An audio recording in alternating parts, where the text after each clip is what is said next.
Ya. Entonces, bueno, para esta sesión vamos a ver lo que sería el tema 4 relacionado a lo que es sistema nervioso central. Más que nada, en la primera parte que vamos a ver ahora, vamos a tocar lo que son barbitúricos y anestésicos generales. Ya, pero antes de esto, ya, te iba a compartir el QR para el pretest. Ya, aquí. Entonces, eso es lo que vamos a hablar brevemente.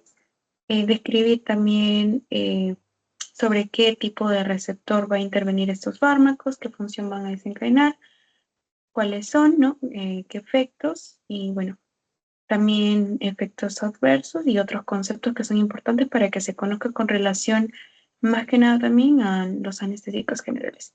Entonces, si podrías escanear el QR para dar el pretest, te lo dejo un ratito.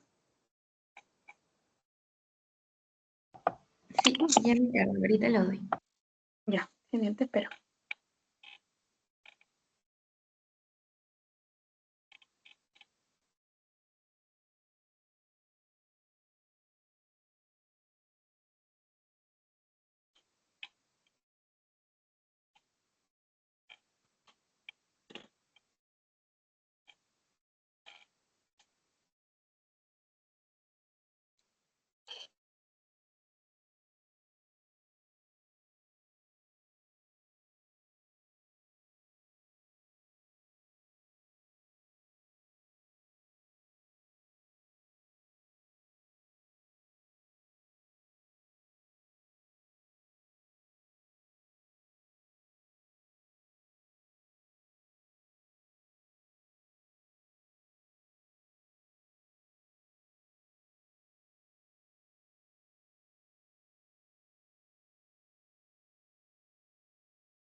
Ya está, ya lo envié.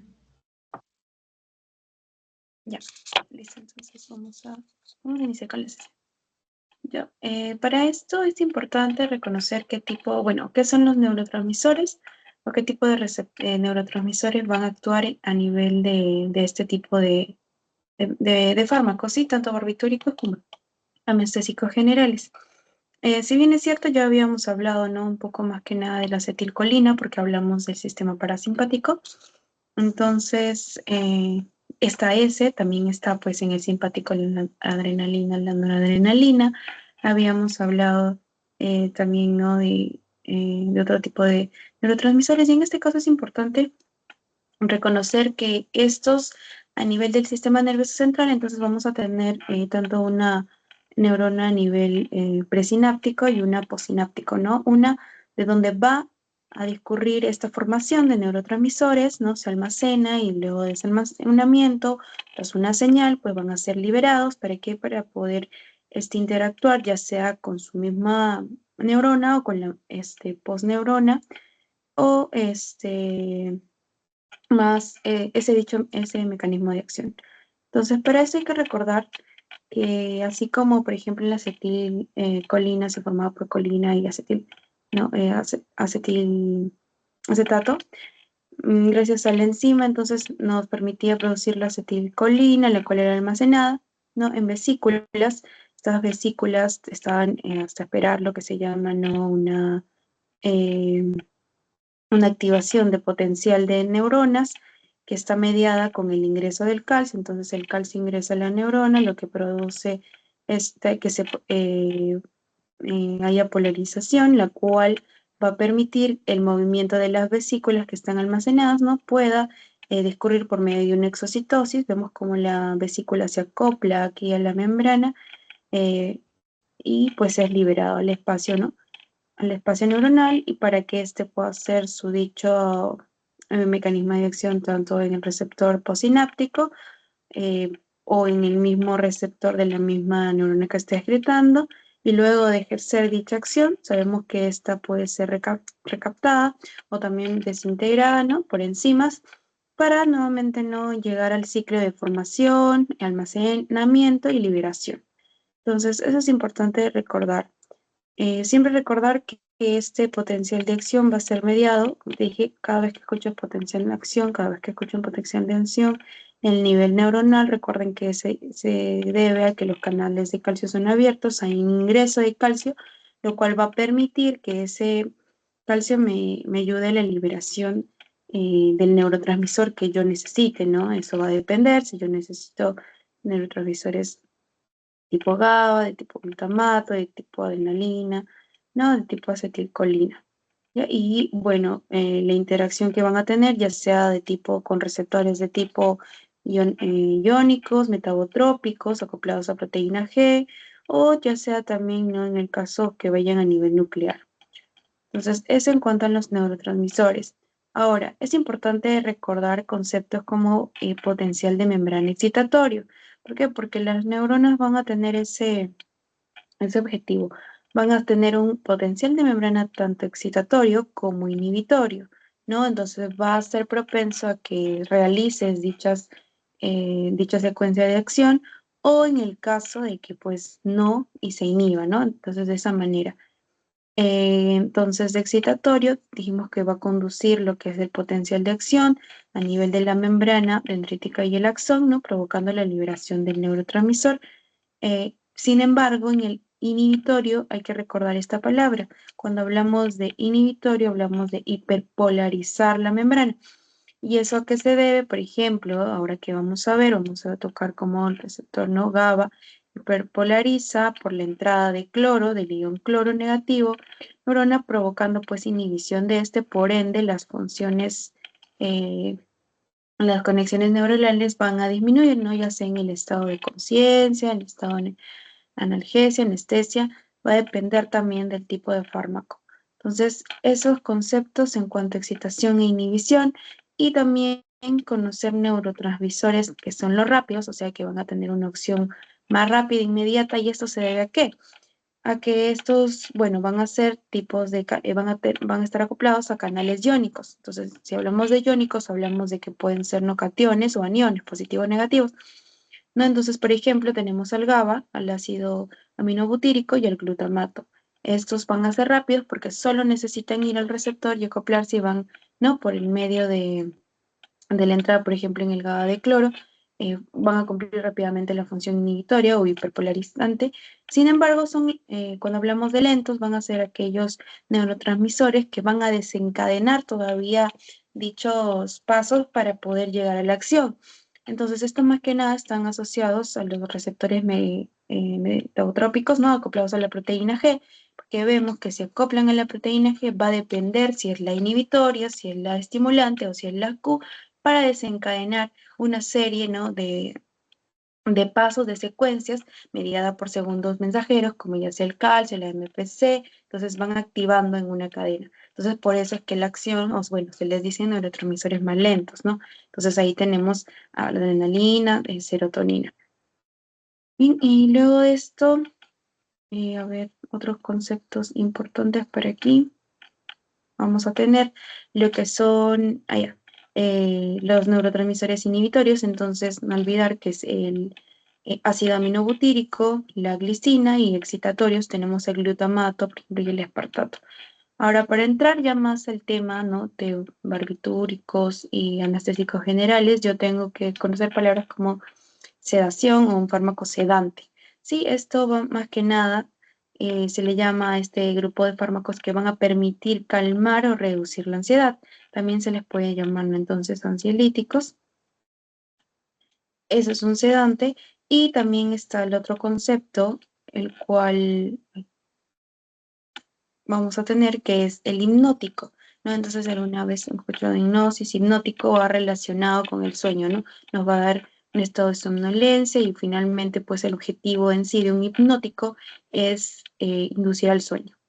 Entonces, estos fármacos van a actuar con estas importantes funciones que van a tener que realizar, tanto de sedación como de hipnosis. Algunos también pueden tener lo que es analgesia, ¿no? Que van a tener más que nada que relacionarse con la percepción en el caso del dolor.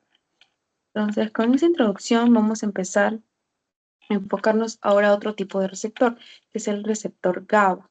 Entonces, así como habíamos visto en la clase de parasimpático, que la acetilcolina se formaba por acetilcoenzima colina, ¿no? Se mediaba por una enzima y me daba la acetilcolina, y de lo contrario, ¿no? Igual para la degradación, en este caso, cuando hablamos de el ácido aminobutírico, el GABA, vamos a tener que este va a derivar de en sí del glutamato, ¿no? Un excitatorio, recordemos que el glutamato y un inhibitorio, el GABA. Entonces, la síntesis de este neurotransmisor va a estar mediada, ¿no? Tenemos molécula de glutamina, esta con una enzima que es la glutaminasa, va a formar lo que es el glutamato, y el glutamato al interactuar con el glutamato descarboxilasa, que me va a dar lo que es el ácido aminobutírico, el GABA.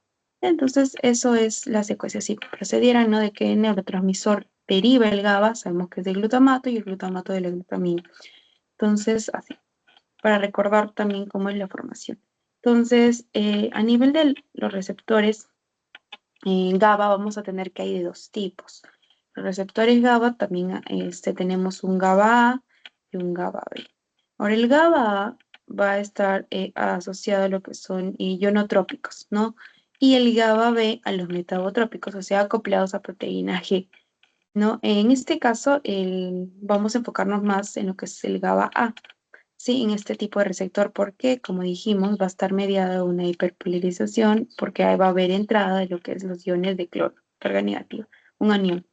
Entonces, esto es importante porque aquí vamos a encontrar ese grupo de fármacos que va a actuar a nivel del sistema nervioso central para producir estos efectos de sedación e hipnosis, como en el caso de las benzodiazepinas. Ahora ahí vamos a tocar los barbitúricos, relacionado con anestésico local o los anestésicos generales.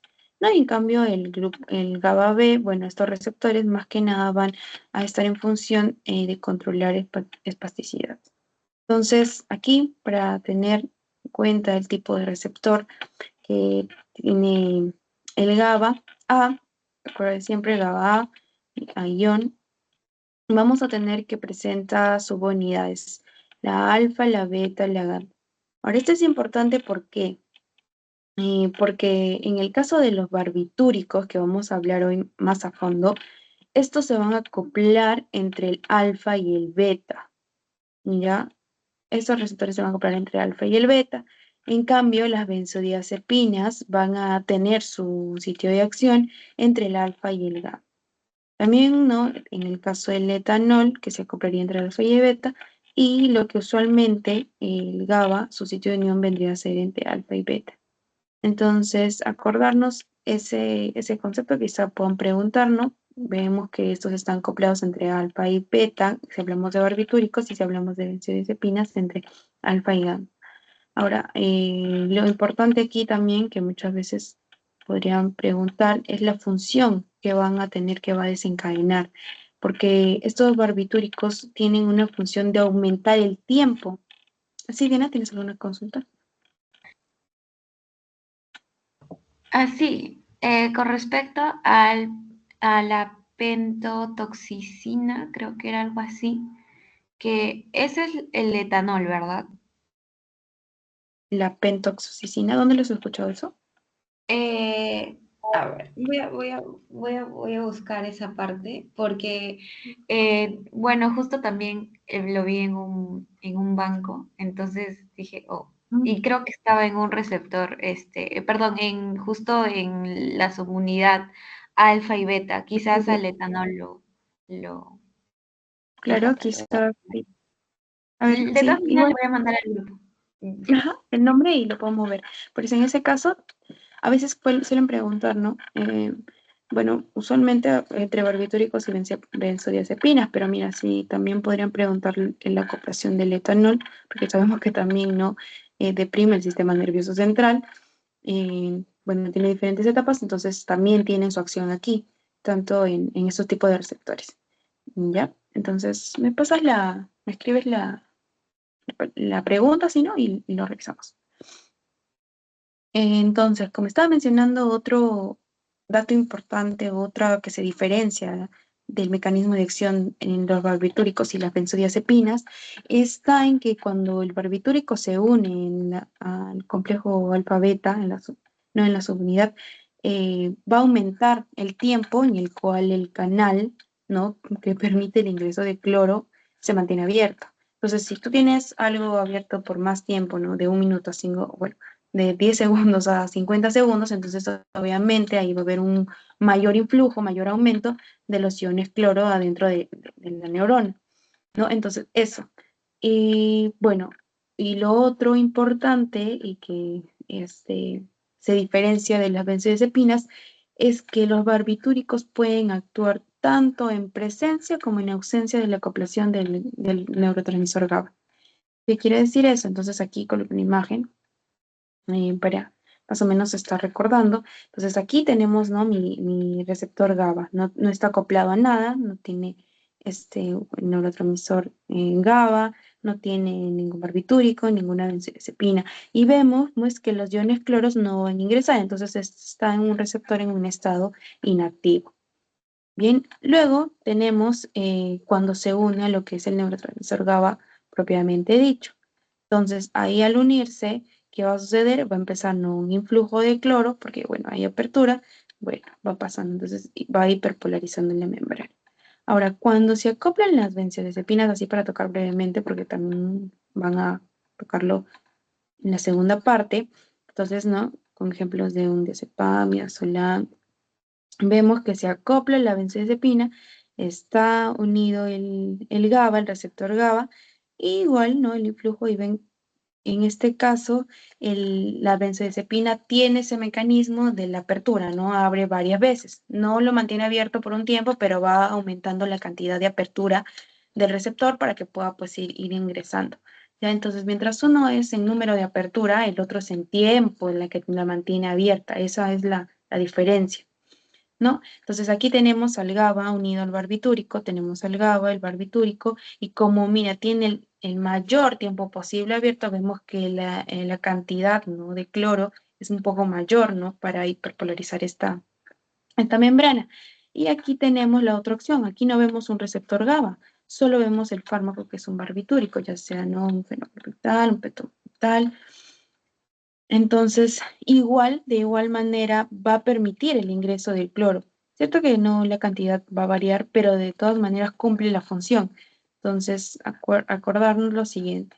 El receptor, los barbitúricos como mecanismo de acción tienen o aumentan duración de apertura en el receptor GABA A, o también puede cumplir dicha función si es que no está asociado al neurotransmisor GABA. ¿Ya? Y bueno, luego lo que no cumplen las benzodiazepinas. Tengo aquí ligado mi diazepam, pero como no hay GABA, no hay apertura. Entonces, si no hay apertura, no hay ingreso de cloro, entonces no cumple la función de hiperpolarizar la membrana neuronal. Entonces, quedó claro en cuanto al mecanismo de acción del barbitúrico. ¿Sí? Sí, uno era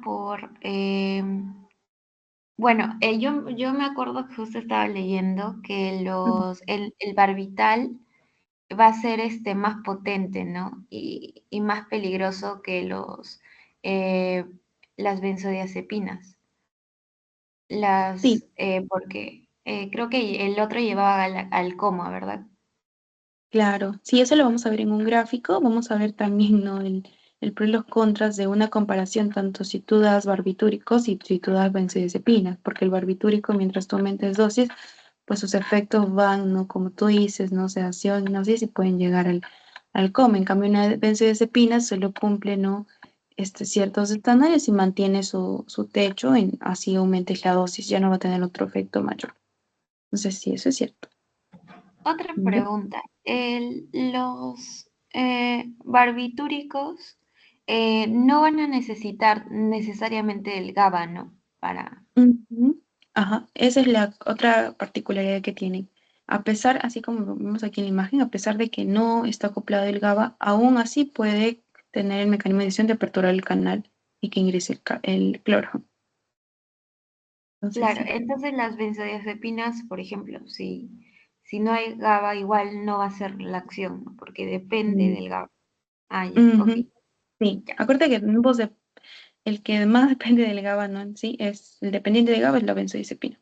Si no hay GABA, no hay apertura de canal. ¿Ya? ¿No? Entonces, vamos a ir. Entonces, justo acá, a ver, allá, vamos a hablar un poco de farmacocinética. Estos tipos de fármacos, es importante hablar su liposolubilidad. Vemos que si más liposoluble es, no más rápido adhiere a la membrana, ingresa, ¿no? Y se distribuye. Por eso es que son bien absorbidos a nivel intestinal. Entonces hablemos de una buena liposolubilidad.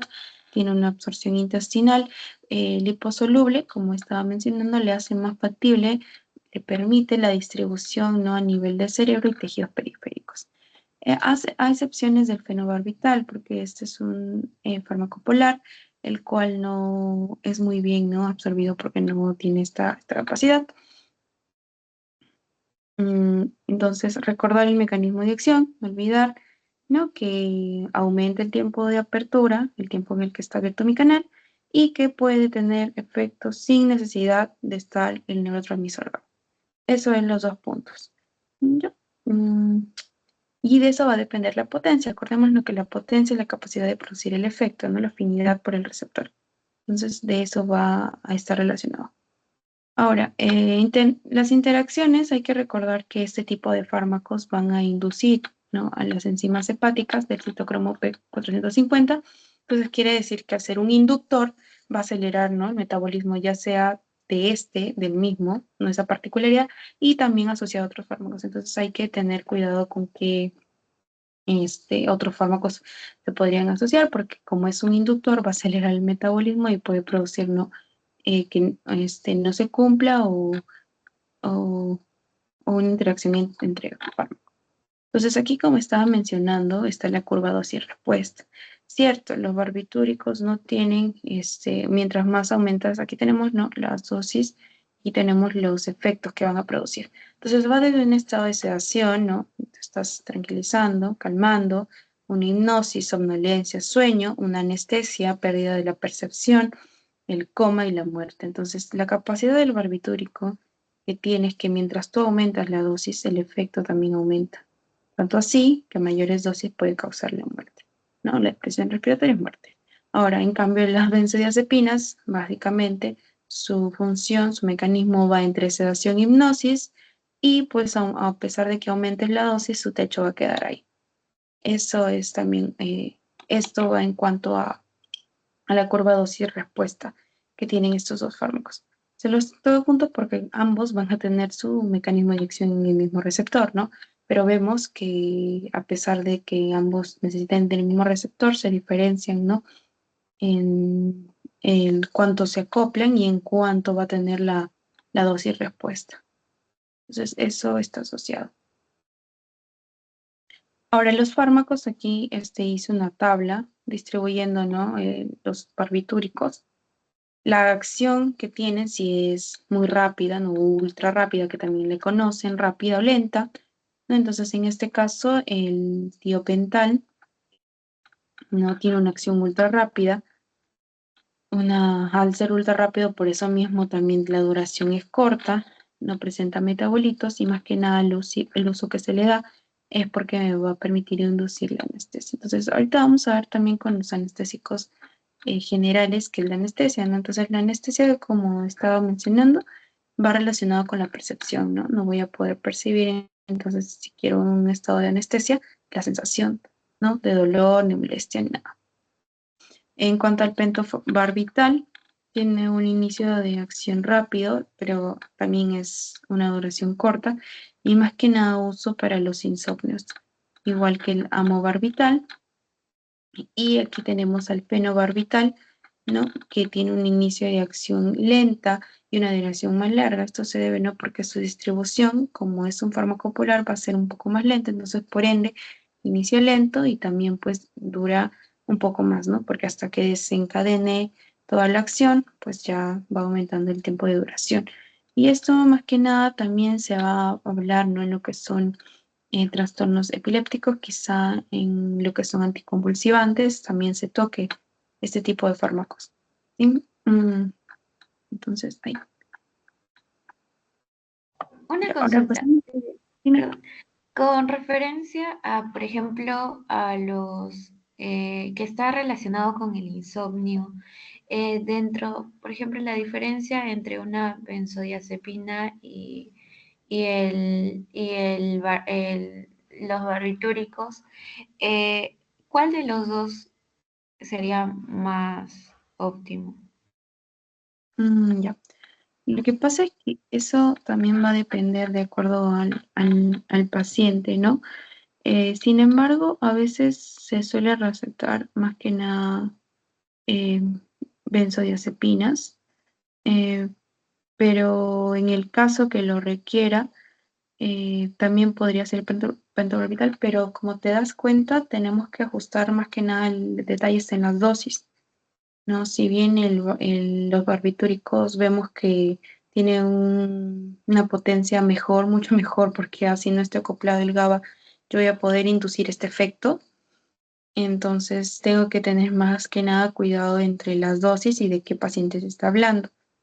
Se recomendaría mejor, como te dije, una benzodiazepina, porque vimos, ¿no? Como en la dosis respuesta, más que nada las benzodiazepinas se van a conducir sí o sí, quedarse en lo que es el sueño, ¿no? Inducir el sueño.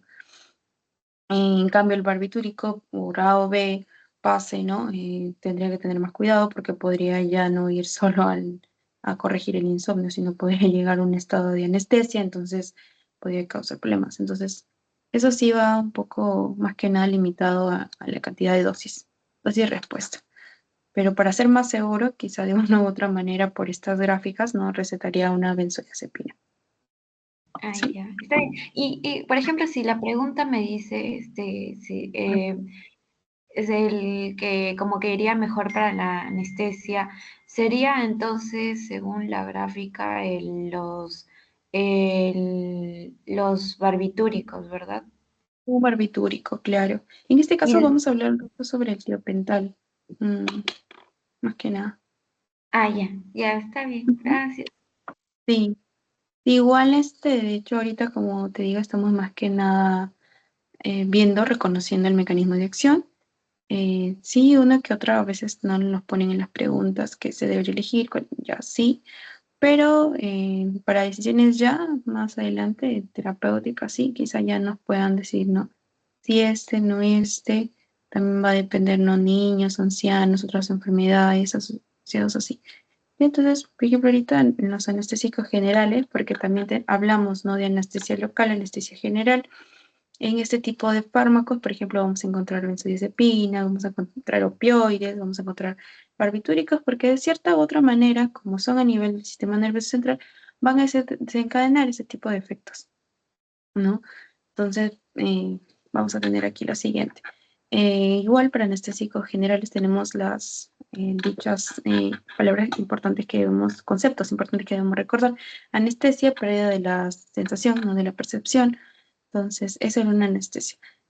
Una analgesia, por el contrario, quizá también ahí podamos tocar, porque hay fármacos que también no tienen este efecto a veces de analgesia, es la pérdida de la sensación, en este caso, analgesia, ¿no? Del dolor.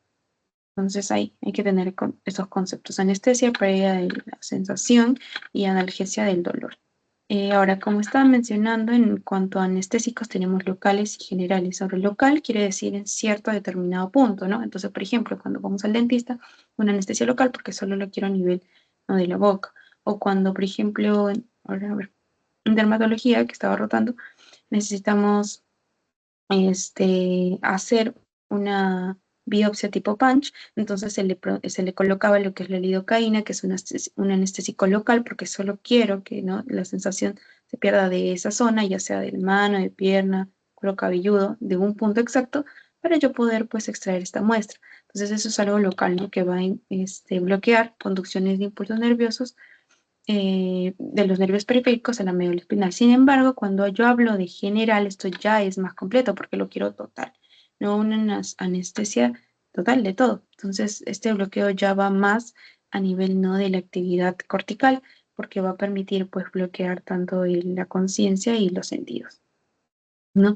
Es por eso que en los procedimientos quirúrgicos, que son así extensos, mayores, que necesitan la anestesia completa, la anestesia general, hay pérdida de conocimiento, ¿no? La conciencia, y la amnesia es por eso que cuando el paciente despierta no recuerda, ¿no? Este procedimiento porque claramente no estuvo consciente y pues no hay memoria de eso. ¿No? Entonces, eso. Entonces aquí, su mecanismo de acción. Este mecanismo de acción entonces quiere decir que si yo quiero que no haya conducción, que todo no esté detenido, ¿qué va a pasar? Voy a tener que haber aumento ¿de quién? Del ion cloro. O sea, mi membrana neuronal tiene que estar hiperpolarizada. Entonces, siempre hiperpolarización relacionada con el influjo o el aumento de entrada de cloro a mi neurona. Entonces, eso me va a inhibir lo que es la conducción nerviosa y por ende, pues bloqueo estas transmisiones y como no hay señal ni de dolor, ni de sensación, ni nada, entonces estás anestesiado. Ahora, esto se va a deber a porque se va a aumentar lo que es, ¿no? En los receptores GABA y los de glicina. Entonces, el GABA y glicina dijimos que eran inhibitorios, ¿no? Porque van a aumentar el influjo de cloro, por ende mi membrana se hiperpolariza, por ende inhibición. ¿Y qué voy a hacer con los neurotransmisores, no, receptores excitatorios? Yo no quiero que exciten, entonces, ¿qué voy a hacer? Los bloqueo. Entonces, esa función tienen. Mientras activan o potencian la acción del GABA o de la glicina, por el contrario, bloquean la acción de la serotonina, la nicotina y glutamato. ¿Ya? Entonces, en eso se basa el mecanismo de acción de los anestésicos generales. Estimulan, ¿no? GABA y glicina, bloquean serotonina, el nicotínico y el glutamato, la acetilcolina y el glutamato, para que no haya este tipo de conducciones. Entonces, en este tipo de anestésicos vamos a tener, cuando hablamos de generales, los inhalatorios y los endovenosos. En los inhalatorios voy a tener a lo que son los no halogenados, como el óxido nitroso, y los halogenados, ¿no? Como el elotano, el deflurano, el isoflurano y el sevoflurano. Y en los parenterales, acá tengo el pentobarbital, que lo acabamos de ver, ¿no? El midazolam, que es una benzodiazepina, la ketamina, el propofol, o también llamado fosforprofol, el etomiato y el fentanilo, que vendría a ser un opioide también. Ya entonces vamos a hablar brevemente de este tipo de fármacos, ya sea inhalatorios o endovenosos. Ahorita nos vamos a enfocar un poco de lo que es los inhalatorios, ¿no? Entonces, esto es importante recordar lo siguiente. Este tipo de fármacos, al ser inhalados, entonces este movimiento de moléculas que va a haber, ¿no? De mis pulmones, porque va a ingresar por vía respiratoria, no en los pulmones, y este va a tener que distribuir, ¿no? A los tejidos mediado por la sangre. Entonces, va a estar determinado por la presión parcial del analgésico o del anestésico, del analgésico del anestésico. Ya, y esto va a ser mejor mientras aumente la presión parcial en la sangre. Entonces, si aumenta la presión, ¿qué va a pasar? Estas moléculas van a ser desplazadas y pues va a distribuirse y además también va a llegar a lo que nos importa, ¿no? Va a atravesar la barrera hematocefálica. Entonces, cuando nos hablan de la velocidad de inducción de la anestesia, nos vamos a concentrar en tres principales factores. Como dijimos, la concentración alveolar o la presión parcial del anestésico, la frecuencia respiratoria, ¿no? Porque como va a ser inhalatorio, va a estar relacionado con cuánta es mi frecuencia respiratoria, y la velocidad que va a aumentar la presión parcial del anestésico en la sangre. ¿Para qué? Para poder distribuir, ¿no? A nivel de periferia y a nivel cerebral. Entonces, a esto lo último lo llaman el coeficiente sangre-gas, ¿no? Porque dijimos que si aumenta la presión de la sangre va a permitir que mi gas pues se reparta mejor, se distribuya mejor a donde quiero llegar. Entonces esto va a estar relacionado con lo siguiente. Tenemos aquí, por ejemplo, el ejemplo del óxido nitroso y el elotano. Si bien es cierto, el óxido nitroso tiene un coeficiente menor, entonces es menor, pero su presión, ¿no? La sangre, presión parcial de sangre, va a ser mayor. Y si es mayor, pues la distribución va a ser más rápida, ¿no? Porque va a permitirle que el movimiento molecular sea mejor, entonces va a tener una acción ligeramente rápida a nivel de distribución y a nivel de llegada al encéfalo. Sin embargo, en el alotano, ¿no? Si vemos, tiene un coeficiente más alto, pero su presión va más lento.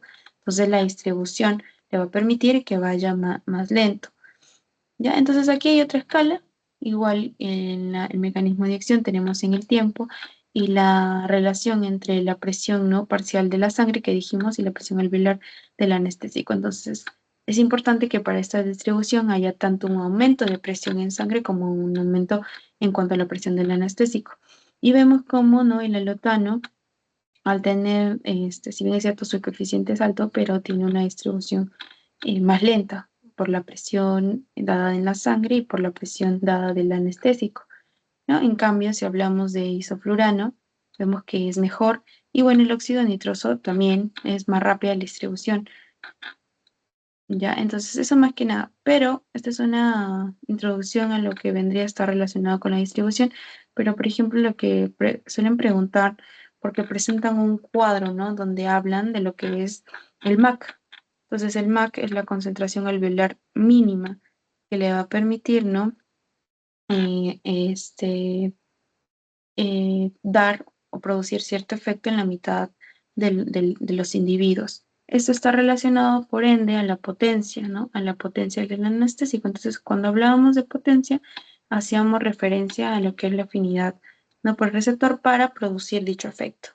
Entonces, hay que recordar que el MAC está relacionado con la potencia. Entonces, mientras mejor es mi MAC, más alto es mi MAC, voy a tener más potencia, ¿no? Entonces va a desarrollar mejor el mecanismo de acción, el efecto que quiero llevar de este anestésico. Entonces aquí igual está relacionado la potencia que van a tener estos fármacos. Vemos que el alotano, ya lo habíamos visto, que como tiene, una cosa es el coeficiente sangre gas y otra cosa es el MAC. ¿No? Entonces vemos que si bien es cierto, tiene un alto coeficiente de sangre más, pero tiene un bajo MAC, porque no se va a distribuir, no tiene esa potencia necesaria para una rápida distribución. Sin embargo, vamos subiendo, vamos dándonos cuenta que el isoflurano, sevoflurano, el delflurano es mayor, ¿no? Y bueno, el óxido nitroso también. Entonces, aquí también una tabla recolectando datos. Y vemos aquí que el alotano tiene mayor sangre gas, pero el efecto es muy lento, muy bajo. Sin embargo, cuando hablamos, por ejemplo, aquí tenemos al desflurano, el desflurano es menor, pero es más rápido, tiene mejor potencia. Es decir, tenemos al sevoflurano, ¿no? El isoflurano y el flurano. Entonces, estos sí tienen un mecanismo, una inducción más rápida. Ahora, mal lo recuerdo, preguntaron quizá en alguna vez cuál es el anestésico general que es menos irritable que puedo yo administrar en niños. Entonces hay que recordar que sería el sevoflurano, ¿no? Y luego, si te preguntaran el más potente en cuanto a la escala del MAC, entonces tú te ubicas y puede el desflurano, ¿no? Si no, igual la secuencia va aquí, desflurano, sevoflurano, isoflurano, flurano y alotano. El menos potente obviamente vendría a ser el alotano. Entonces quizá ahí sí es que pedirían poder recordar eso, ¿no? Más que nada ubicado por el MAC. Por el MAC y no por el sangre gas, ¿ya? Para determinar potencia de los anestésicos. Entonces, en este caso, para los efectos farmacológicos, nos describen que son en 4 etapas, ¿no? Una primera etapa en la que nos van a dar un estado de analgesia, dijimos, ¿no? La sensación de dolor disminuida y la sensación con una sensación consciente. En la etapa 2, lo importante aquí es que se caracteriza por el cese de la respiración, puede producir náuseas y una respiración irregular, ¿no? Por un estado de excitación llamado también una excitación paradójica. Ya eso, en la etapa 3 ya es lo que yo necesito llegar, o bueno, el anestesiólogo necesita llegar en una cirugía mayor para pues una anestesia a nivel quirúrgica. Aquí es la etapa. Si le preguntara qué etapa de la anestesia es necesaria para la intervención quirúrgica, es la 3. Si les dijeran que hay una excitación paradójica debido al cese de la respiración, náuseas y una respiración irregular, hablamos de la etapa 2, y si hablamos solo de una analgesia y sensación consciente todavía, de una etapa 1. Y bueno, una etapa 4 sí, pero esta pues no debería llegarse solo a la etapa 3 porque me puede conducir a lo que es un daño a nivel cardiovascular, ¿no? O un cese en lo que son las funciones tanto respiratorias o vasomotoras a nivel del tronco encefálico. Entonces, a esa etapa no se tendría que llegar. Esta es la etapa en la que voy a inducir, por ejemplo, una depresión, ¿no? Respiratorio y fallo y podría generar la muerte. Solo nos quedaríamos hasta la etapa número 3, en la que es mi etapa objetivo en el caso de una cirugía.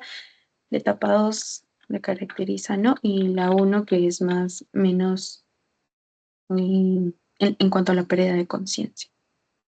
Entonces también, como todo grupo de fármacos, va a tener efectos adversos. Estos más que nada se van a relacionar a lo que vendría a ser, al ser inhalados, ¿no? Irritación en las vías respiratorias, ¿no? Por eso es que mencioné que el sevoflurano era menos irritable, ¿no? Y un fármaco mejor usado para niños o incluso llevar a la depresión respiratoria. Ahora, otra pregunta que quizá también les podrían hacer es cuál de estos fármacos causa lo que es la hepatotoxicidad. Entonces, ¿se acuerdan que es el alotano? Alotano H de hepatotoxicidad, ¿no? Entonces, hígado. Ya, entonces ese es un efecto adverso del alotano que nos puede dar hepatitis por intoxicación de este. Y bueno, también podría hablarse, ¿no? Que este tipo de fármacos es una hipertermia maligna, lo cual me va a llevar a una rhabdomiólisis, que es la destrucción del músculo, el tejido muscular. Al destruirse me va a producir lo que es una insuficiencia renal por acúmulo, ¿no? De este tipo de pigmento que se va a liberar. ¿Sí? Dime, Dina. Sí, entendí todo bien. Tengo una consulta. Ujú. Entonces, por ejemplo, cuando inyectamos, o sea, como que depende de la dosis, ¿verdad? O sea, para llegar a una anestesia. Vale. Sí, en este caso hemos visto en primer lado lo que son los inhalatorios. Entonces, sí, va a ser manejado, en este caso por la dosis. Como te dije, va a importar la presión parcial que tenga el anestésico y la presión parcial con la cual el número de respiraciones, de ventilaciones que tiene el paciente, porque como es inhalatorio va a tener que inhalarlo y la presión que va a tener en la sangre para poder distribuirlo, ¿no? Entonces, en este caso, los anestesiólogos tienen que tener en cuenta estos factores para, pues, causar o llegar a la etapa que se quiere, ¿no? Porque imagínate si se cruzara y la distribución era amplia porque la presión fue amplia y el estado mayor, pues podrían conducir al fallo respiratorio. Entonces, en ese caso, sí. Por eso mm, sí, en ese caso. Gracias. Y consulta, justo el doctor nos hablaba sobre la tabla, si va a la izquierda o derecha. ¿Cómo Ya, sería en este caso? Porque un poquito como que se me quedó eso en duda, porque ¿qué tabla? explicó ¿Qué tabla? mm, si va a la derecha o izquierda. De eso ay, no me acuerdo, de lo que vimos en farmacodinamia, cuando es agonista, antagonista, agonista Ya, inverso. Ajá, eso preguntó sobre los anestésicos y los barbitúricos, si iban a la derecha o izquierda. a la derecha o a la izquierda mm, A ver, quizás sí tuvieras tu PPT o la pregunta, más o menos, qué cuadro, porque no recuerdo No, bien. eso lo preguntó en práctica y creo que, o sea, algo que se me quedó como que más o menos por ahí, o sea, cuando está, ay, ya creo que lo tengo acá anotado. A ver, Me dijo así, la verdad no sé qué es quizás lo que nos pregunte, pero bueno.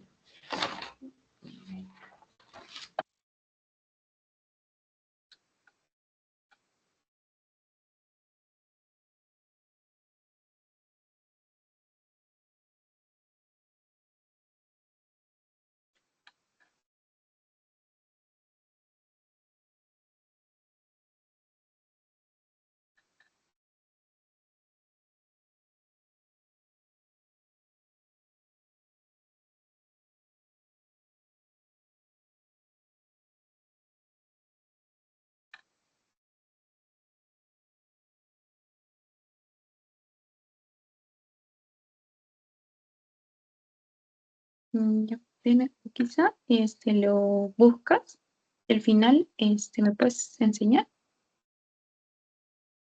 ¿O ya lo encontraste? Sí, justo, está bien, porque no, todavía no lo encontré, estoy buscando mis apuntes, pero no sé dónde Ya, lo puse. Ah, ya, para, ya lo ajá, encontré. para poderte Era entender, a ver.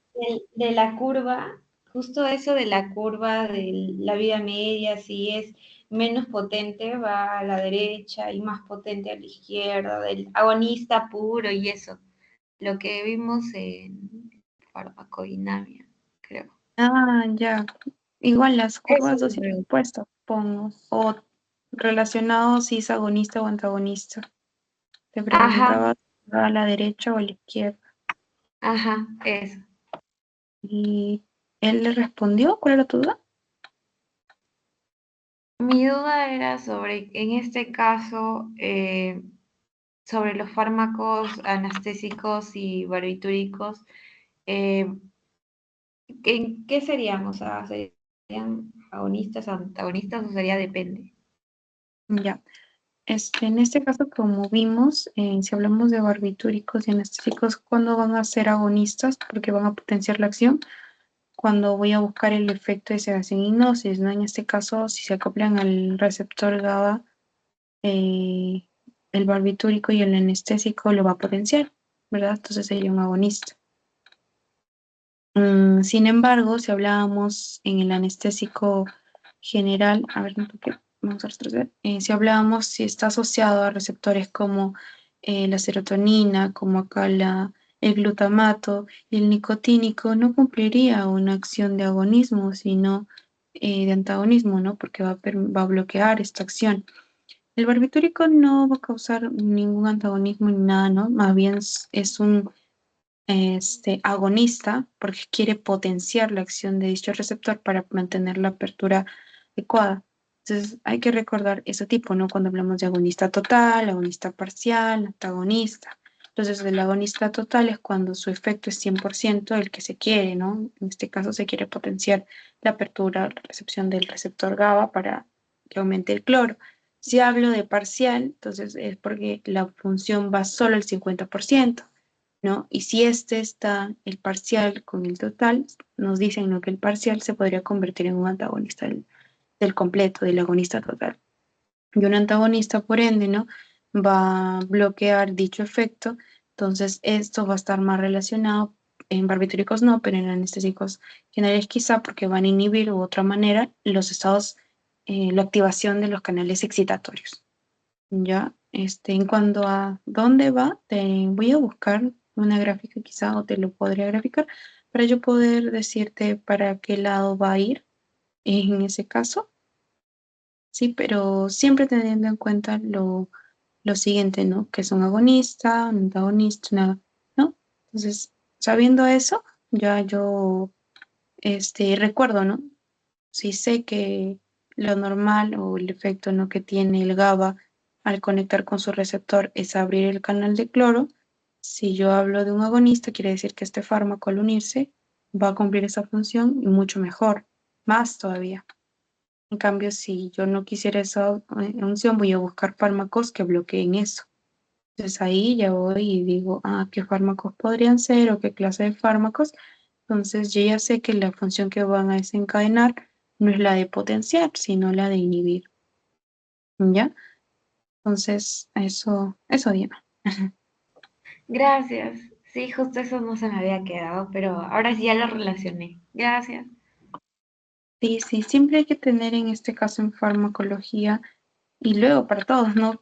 ¿Cuál es la función? Si es que va a potenciar, si es que va a bloquear, qué potencia o qué bloquea, porque hay fármacos que no solo van a un receptor, como vimos, también podrían ir de cierta u otra manera interactuar con otro. Entonces, por eso es que a veces hay efectos, ¿no? Adversos, inesperados, que se pueden producir. Y no solo el fármaco es para actuar por un bien, ¿no? A veces también puede desencadenar otros efectos. Por eso es importante reconocer dónde actúan y qué es lo que hacen. Todo funciona. Ya, entonces, ahora, para seguir con los anestésicos parenterales, vimos que cuando hablamos de parenteral, nos dicen, ¿no? Son esos fármacos que se administran en la vía circulatoria directamente, ¿no? Por una inyección, una bomba de, una intravenosa, en sí. Entonces, la función que tienen estos parenterales no es lo mismo, ¿no? Una sedación induce la anestesia, luego la analgesia, ¿no? Pero en este caso es también para procedimientos quirúrgicos menores o pueden ser de diagnóstico. Entonces, en esta tablita, así brevemente, coloqué este tipo de fármacos. Entonces, por ejemplo, empezamos con fentanilo. El fentanilo lo vamos a ver en la clase de opioides, sin embargo, hay que considerar que también es un anestésico parenteral. ¿Ya? Entonces es un agonista opioide, entonces acá hay que recordar que los opioides también tienen sus receptores, que son los Mu. También vamos a ver cómo estos Mu, porque hay tipos, y recordar que también pues uno se acoplan a la proteína G, o sea, son metabotrópicos.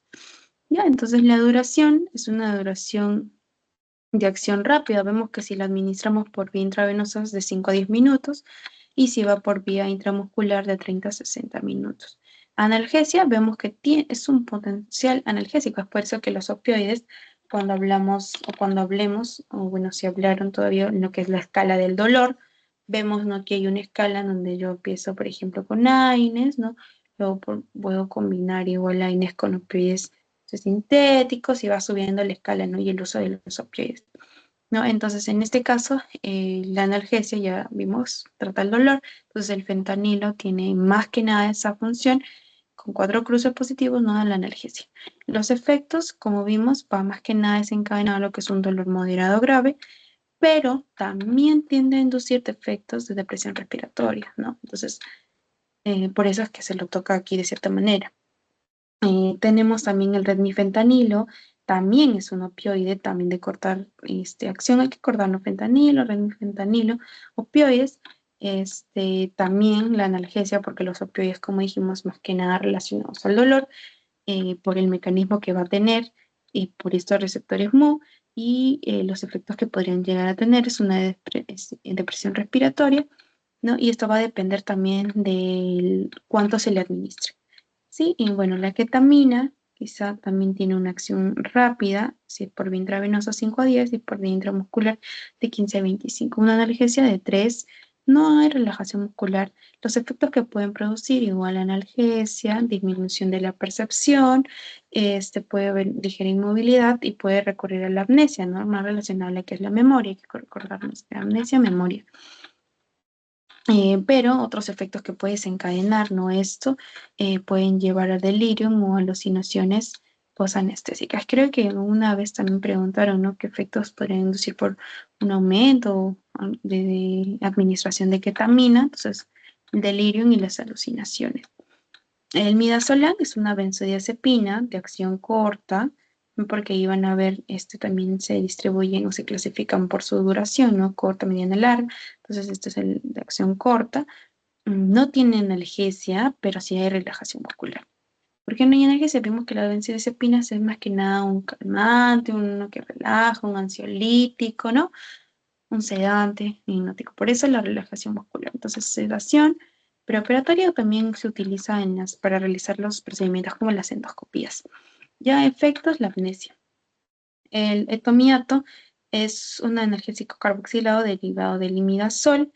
Tiene también una duración corta, ¿no? De 5 a 10 minutos por vía intravenosa. No tiene analgesia ni relajación muscular.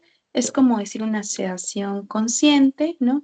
No te lleva una pérdida de conciencia ni nada, ¿no? Entonces, por eso, en situaciones de urgencia, en el cual necesitas sedar, tranquilizar, calmar al paciente, podrías administrarlo, ¿no? Sin embargo, podría estar un poco relacionado con lo que es la presión sanguínea. Ya, el propofol es un compuesto fenólico, ¿no? Fenólico derivado del, bueno, tiene su grupo alcohol, inducido, no tiene analgesia, tampoco relajación muscular. Efectos, puede inducir anestesia, más que nada también en las colonoscopías se podría utilizar, pero también tener cuidado porque podría generar depresión respiratoria. El pentobarbital, que lo acabamos de ver, ¿no?, que es un barbitúrico de acción rápida. ¿Qué hacían estos tipos de barbitúricos? Pues, ¿no?, anestesia y sin baja anestesia y inducción al coma.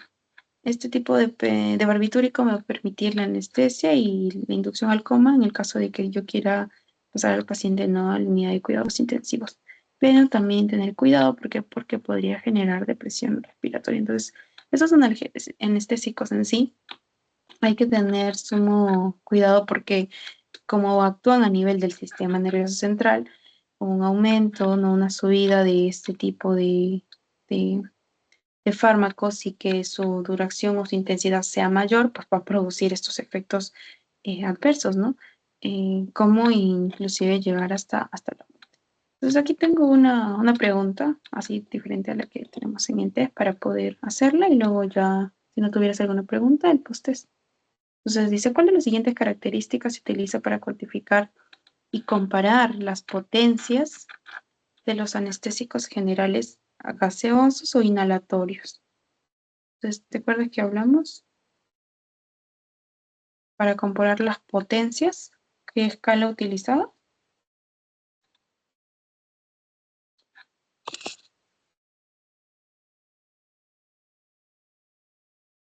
A ver, ahorita le estoy leyendo bien.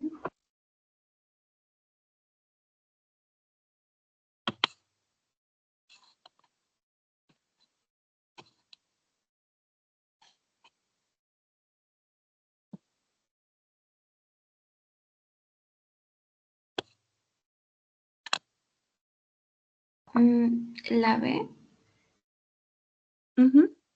El MAC, ¿verdad? Entonces, acuerda de que del MAC va a depender la potencia de los anestésicos. Entonces, ahí va la escala, ¿no? Sofriano, así. La escala de más potente a menos potente que era el alotano. Entonces, sí, ahí está.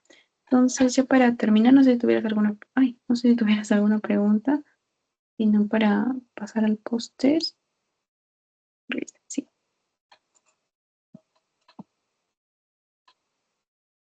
No, con este tema no. Una consulta. En general es sobre el tema número uno, creo que era de la ecuación de Henderson. Eso usualmente llegan a preguntar porque mi doctor empezó como a explicar más sobre eso y cada semana nos enseña eso. O sea, es necesario aprenderse toda la fórmula porque, o sea, yo me sé la fórmula, pero ¿a profundizar más o los conceptos? La forma de Henderson para lo del pH, de fármaco Ajá, y eso. el pH, pKa. Claro, pero que les pide analizar la concentración del O sea, por fármaco. ejemplo, nos daba un pH y nos daba un pKa. Y también nos daba un pKa de un fármaco y otro pKa de otro fármaco. Y luego nos hacía como resolver que era log por la, no, la potenciada sobre la no potenciada. Y era igual a pH menos, pKa menos pH. Eso es lo que yo entendí y ya lo resolvía, pues, ¿no? Pero no sé si eso venga, porque sí que repaso y repaso o no, nunca vino eso.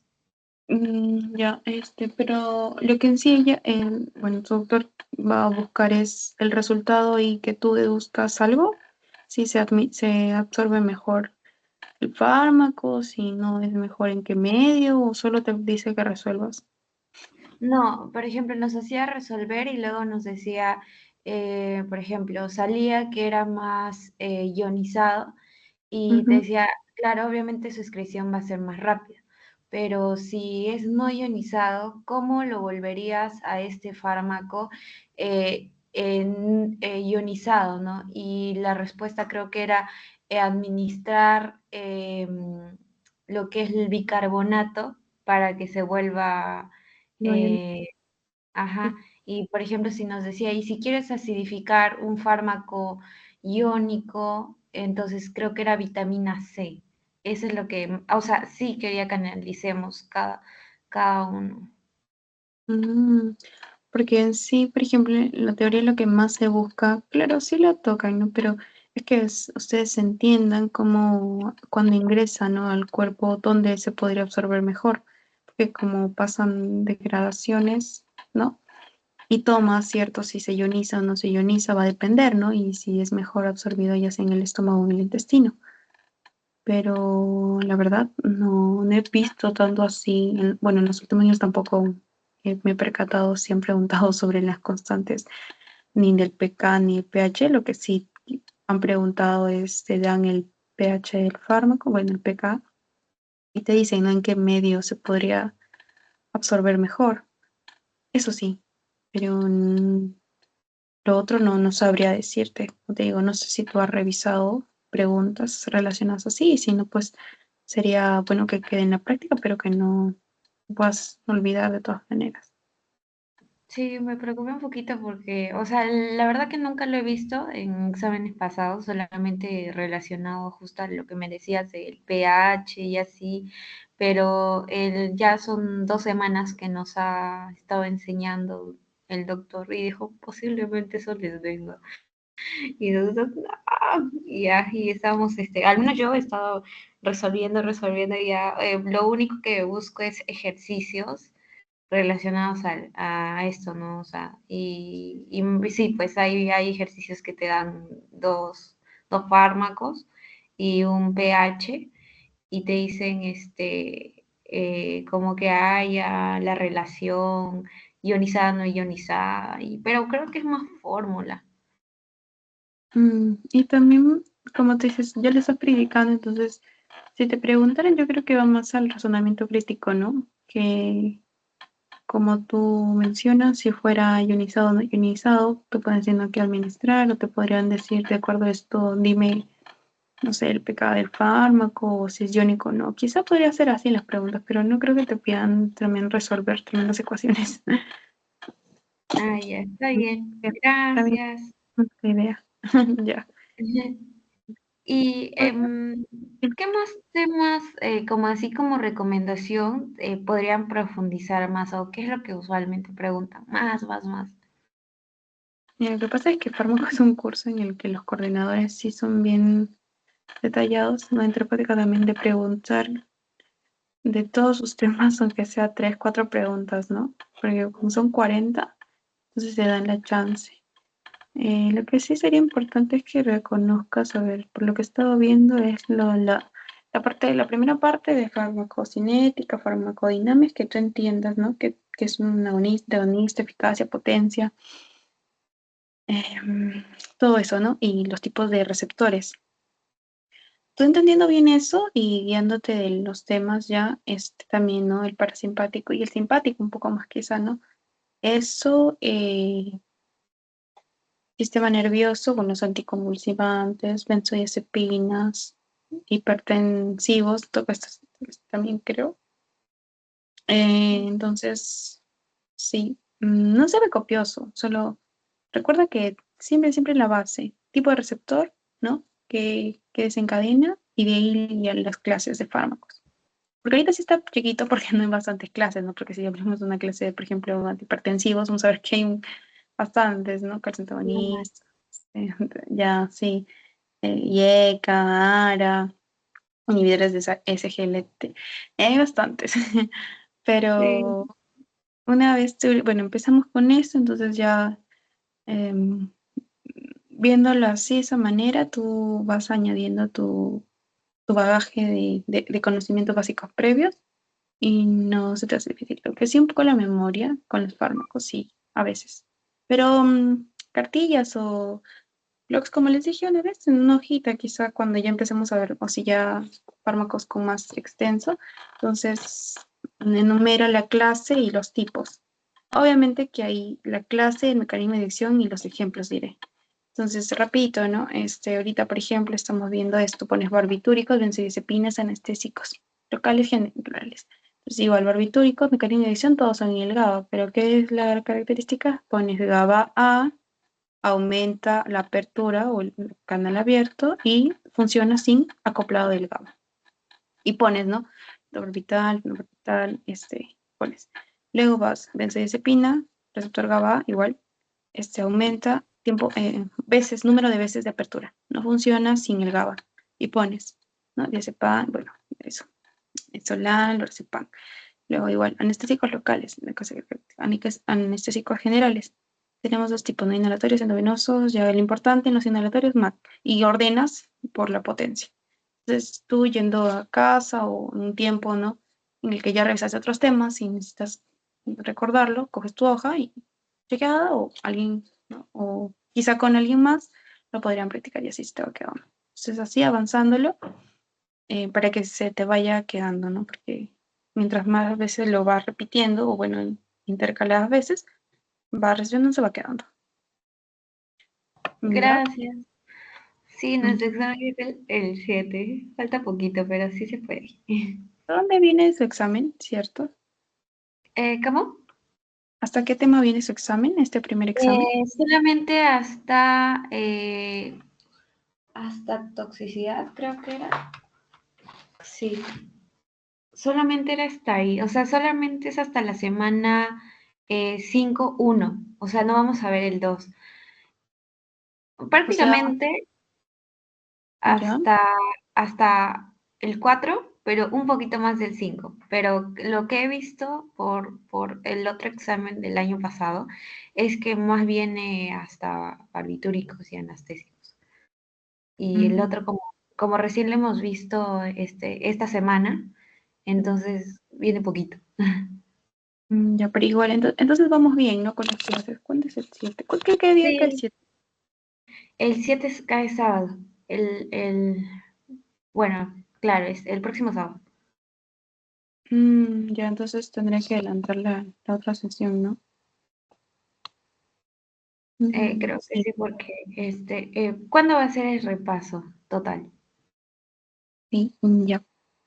Eso tendría que verse porque como no hay mucha audiencia, confluencia, entonces sí, tendría que ver el tema previo antes y ya de acuerdo a eso podríamos hacer el repaso. Sí, Ya. por favor, porque, o sea, el fármaco es vital y justo hay mucha gente que creo que se está confiando porque realmente sí es un poquito complicadísimo para mí. O sea, como que te confundes, pero ya aprendí bien lo que es, como me dijiste, lo inicial y con eso lo deduces y lo relacionas. Porque ahora estaba viendo y digo, este. Y justo me quedó la duda esto del gráfico del agonista, antagonista, y luego con lo que me explicaste de los receptores y de la potencia, inhibición, ya entendí, y entonces ya es como que más fácil. Y ahí lo deduce, porque todo viene creo que de farmacocinética y farmacodinamia, pero relacionado a los temas, ¿no? Ujú, claro, entonces eso ya se distribuye en los ejemplos, en las clases que van a ver luego. Entonces sí, siempre fundamental primero es eso para yo poder luego agregar más información a lo que ya sé y mejor. ¿Ya, Diana? Sí, gracias. Ya escaneé el Ay, post-it. Ahorita lo resuelvo. ay, ya, genial. Espera, entonces me confirmas. Ya.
Ya está, gracias. Ya, todo claro, ¿no? ¿Las Sí, preguntas? ¿O una, vemos? una consulta, sí. Sobre el estadio de la anestesia general con respiración irregular, ¿no era el 3 o Ujú, es el 2? está, Es que está ahí. el vasito me dice 2. Dos, ¿estadio dos? ¿No Sí. era el 3? No, no, el 3, recuérdate que es el estadio en el que se quiere llegar para realizar la cirugía quirúrgica. Sí, sí, es 2, está bien. Ya, está bien. Ya, aquí te lo Gracias. muestro. A ver, aquí está. Inhibición de la activación de las neuronas, una excitación paradójica, anestesia general por el cese de la respiración, náuseas y respiración irregular. El 2.